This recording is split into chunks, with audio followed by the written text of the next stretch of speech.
Caterham, though, not the first Oxfordshire-based F1 team to get into trouble mid-season.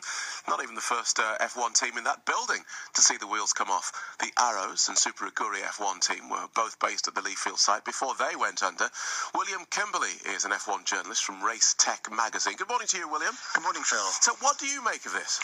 I'm afraid there's just one word that sums it up, and that's mess. It's a complete mess.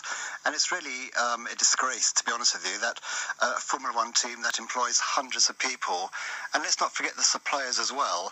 There are suppliers there from small one-man businesses to SMEs and up who simply have not been paid. So the ripple effect is absolutely enormous.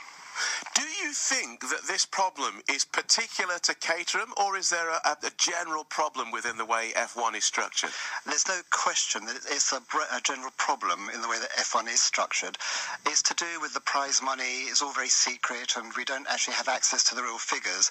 But basically, the top teams get a lot more, incrementally more than the lower teams, who therefore by necessity are going to struggle because they're at the back of the grid. It's more difficult to get sponsors. They don't get the prize money, so they're just going to basically fail, as we've seen over history. So let's talk about that then. As you say, not the first time an F1 team has found itself in this sort of mess. Give us some examples and tell us about some potential solutions. Well, to be honest with you, since 1994, something like 10 teams have totally disappeared from Formula One. Some have reborn, as, let's say Jaguar became Red Bull and Brawn became Mercedes, but teams you've probably never heard of, like LaRousse Pacific, HRT, 40 Course, have simply disappeared, and with it, personnel with it and suppliers and all that. The solution is a cost cap. I know it's very difficult. I know it's very hard to implement, and certainly when Max Mosley was the FIA president, it's something he was working on very intensely, but at the end, he got defeated, and the teams, basically the top teams which really rule the roost, decided not to play ball. Explain to us what that means, a cost cap. Oh, basically, it's where you are limited. A team is limited to what it can spend in terms of personnel, resources, and so on.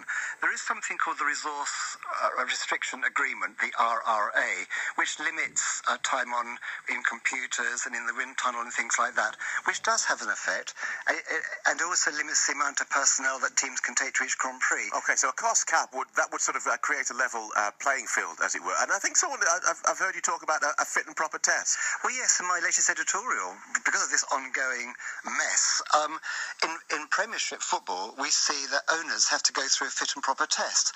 I simply don't understand why, if you want to own a Formula One team or come into Formula One, the owners, the companies that own the teams, have to go through a similar process. And this is essentially to make sure that their pockets are deep enough to sustain the team. Absolutely.